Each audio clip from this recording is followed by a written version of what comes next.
So, now comes the good part. I get to introduce our speaker for today, Joanne Boruck. And the title for her talk today is The Veil is Thin.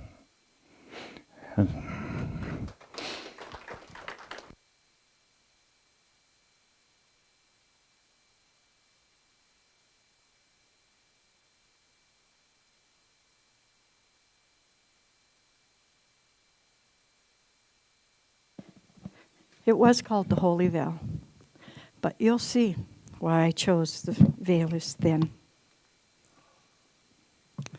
Good morning, beautiful. Thank you. Today is a beautiful day and a sad day for all of us, but also a glorious day. And right now, I choose to embrace this glorious day with a heavy heart, as this week we said goodbye to Gordon Hemmelgarn, a practitioner and our Sunday school leader. What a privilege it was for us all to know him. And there are no coincidences, because I chose to talk this week about the Holy Veil before that even happened. So now I've changed a little bit, not the topic, but some of the content. But first I invite you now to join me in an opening affirmative prayer.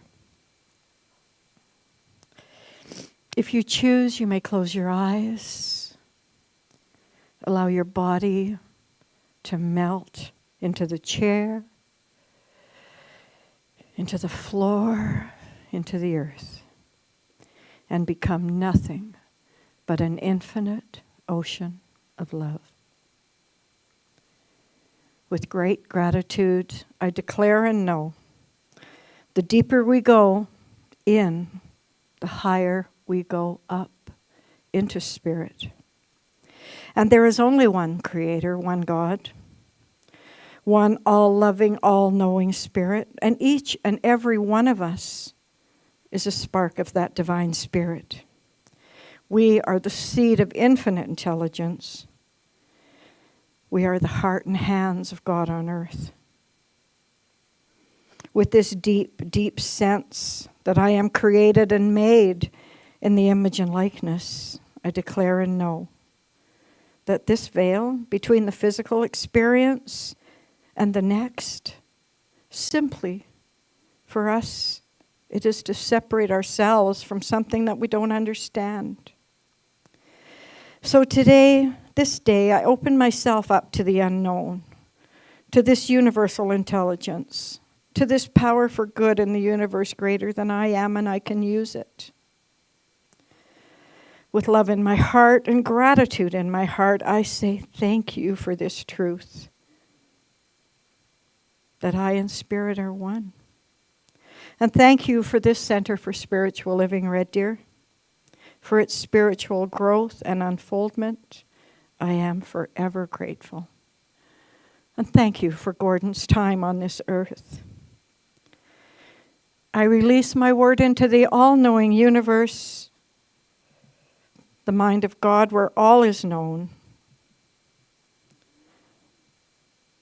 and where it is done and multiplied and returned to me overflowing. As I believe in love. I release it, I let it go, and together we say, and so it is. I have to say I have a real idea. I know what I want to say today. But I also really felt divinely guided by Spirit today. I talked to a lot of people in the last week, and I am amazed and not amazed that many people had this inkling that Gordon was going to make his transition. And it was all just a confirmation for me as I was writing the Holy Veil. That veil, it really is there for our protection. But now that we know better, we can remove that. We can connect with this power greater than we are, with this universal intelligence that we talk about doing affirmative prayer for, doing spiritual mind treatment for each other. Our monthly theme for June is holy boldness. And through them all, it's a reminder to treat ourselves with holiness because we are holy.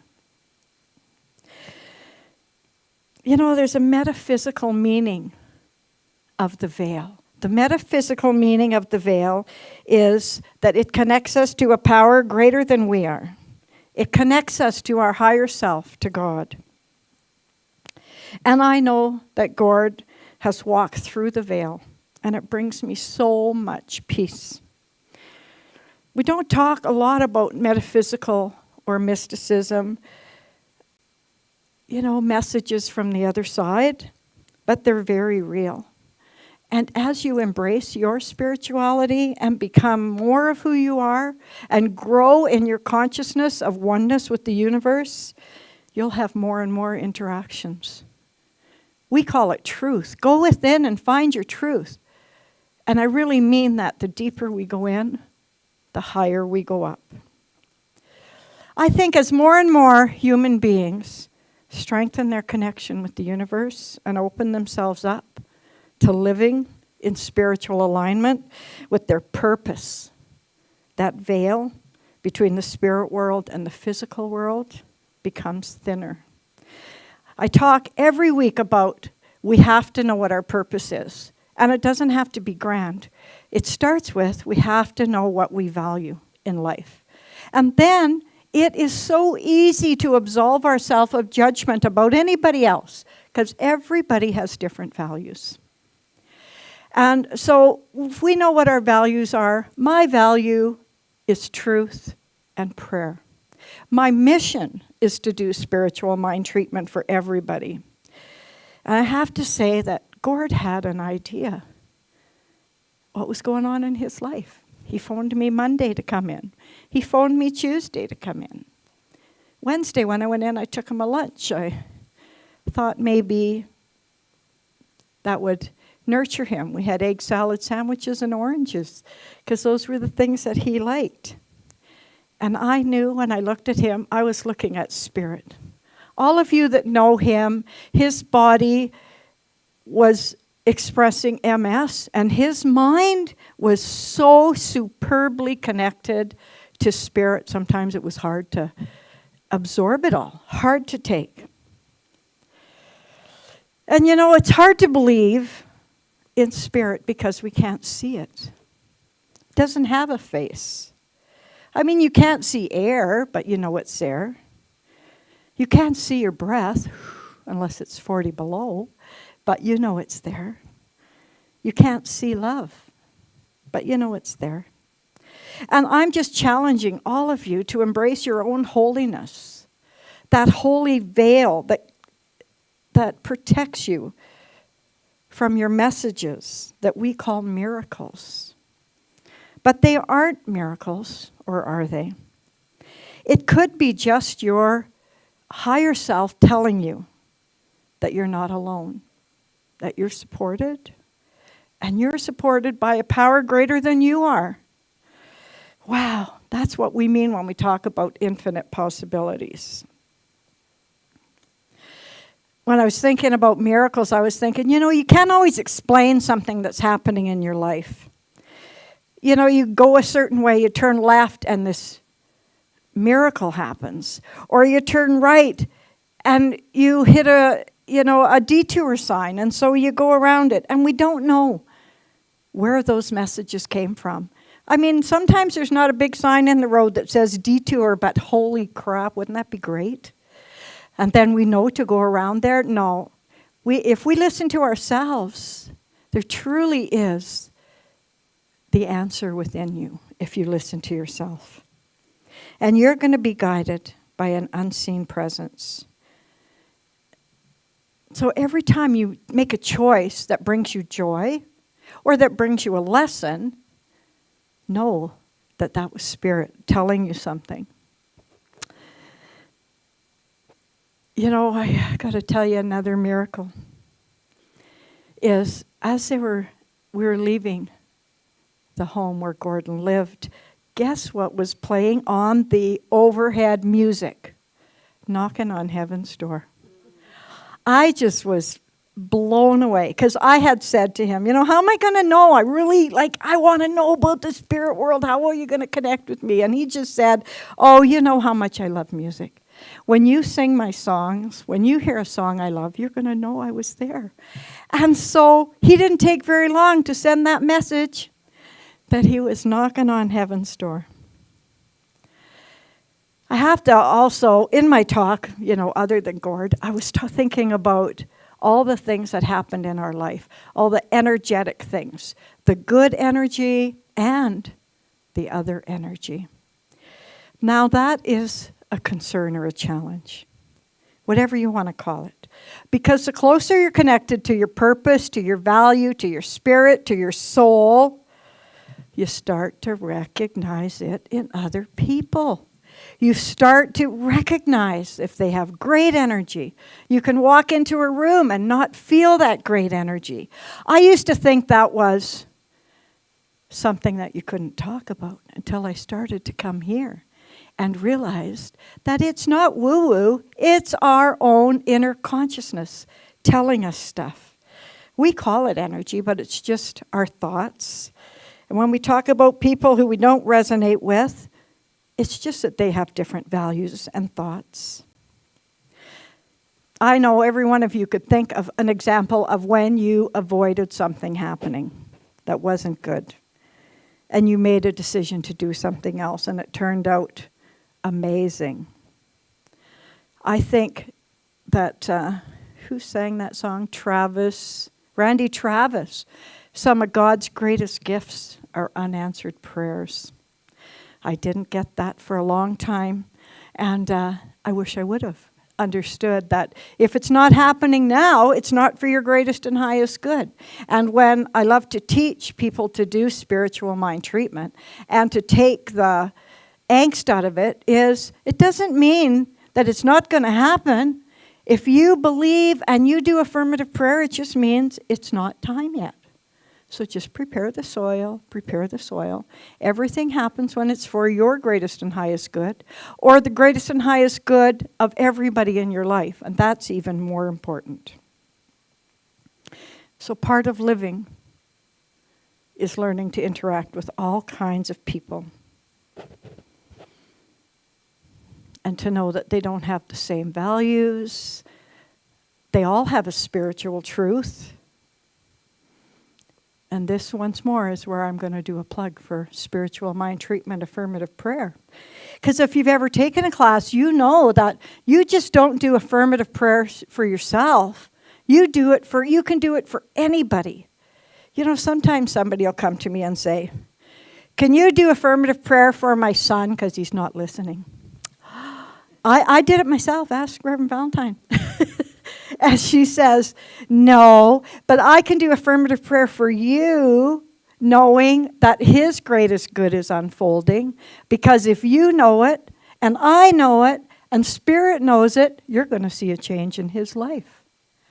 And so as, I was treating for some relationship issues in my family, and she did treatment for me to accept who they were, right then and there. Some were well, some were ill, and just accept every one of them and just see their spirit. And then lo and behold, about 6 weeks later, my sister says to me, you've changed. And I was thinking the same thing. I was thinking, no, you've changed. I think we were both right. Because what we focus on gets projected back to us. So if there's somebody in your life that's not meeting your expectations, you can't pray for them, treat for them to have a greater experience unless you treat yourself to believe and to see them having that greater experience. I almost brought, Gordon wrote he spoke a spiritual mind treatment. And I hope you come to his celebration because I'm going to play it. It's going to freak you out to hear it. But I said, I want them to hear your voice. And it was so,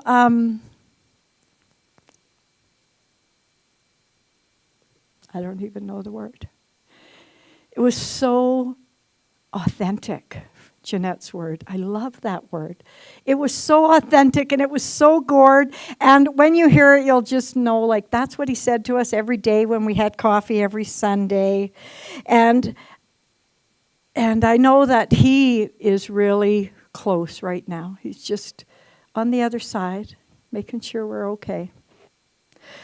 But I want to go back to the veil, because I love taking a word and researching it and seeing what it means. And in religion, the veil is something that brides wear. And one religion says it's there to obstruct your vision. It's kind of like a cataract. I know some people here who had cataract surgery. Did you feel like it was a veil? Did you have cataract surgery? Oh, 2. So it did feel like a veil. So you can't really see clearly. And brides wear veils over their faces so that it softens what they see. Maybe the cataract made you see softer. Maybe you didn't see the harshness of the world. So brides typically is what we think of when we think of a veil. There's some religions that require brides to cover their face, and not even with a veil, but with a cloth. And so in the Hindu religion, or some of the religions where you have arranged marriages, they get married and the husband doesn't see his bride until after the wedding. Then he lifts the cloth up and sees who he's married to. Isn't that an interesting concept? And really everything relates back to life and death for me, because I think for lots of us it's like that. You know, we have this cloth over us and we go through life, and too bad we can't just like write us a letter from Spirit. Once you take the cloth off and you see the truth of who you are, they call it marrying into the church. But I think marrying to yourself, being married to yourself. And in Catholic religion, the veil, they wear this veil and it's like a tent over them. And it goes down to about here and it goes front and back and it's quite long. And I thought, wow, well, why is that? And that was their way of getting around the Catholic requirement that you couldn't have bare shoulders when you got married. So they would wear these short sleeves or spaghetti straps, and they'd put this big veil and it went to about here on the front and the back, and it covered their shoulders. It met a requirement. And maybe we came here with a veil covering our authenticity, where we come from. Like the story of The Little Soul in the Sun by Neil Donald Walsh. Anybody read that? He talks about how there's these 2 girls and they're just souls and they haven't come here yet, and they're talking to each other, and one soul says to God, I'm going there to learn about forgiveness. And God says, yeah, well, how are you going to learn about that? You're going to need somebody to do something wrong to you so you can learn to forgive them.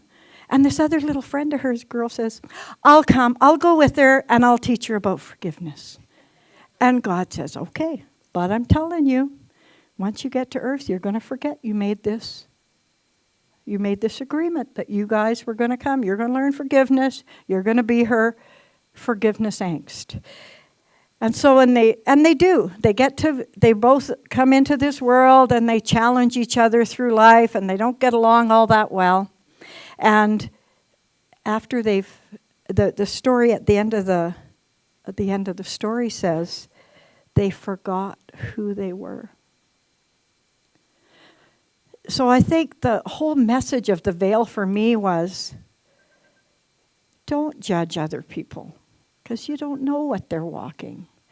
They're here for a purpose. And if they're in your life, it's because there's a purpose for them to be in your life.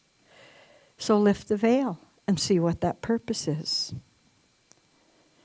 We forget sometimes who we are spiritually, and yet there's so much wisdom and knowledge when we accept that we're connected to something greater than I am.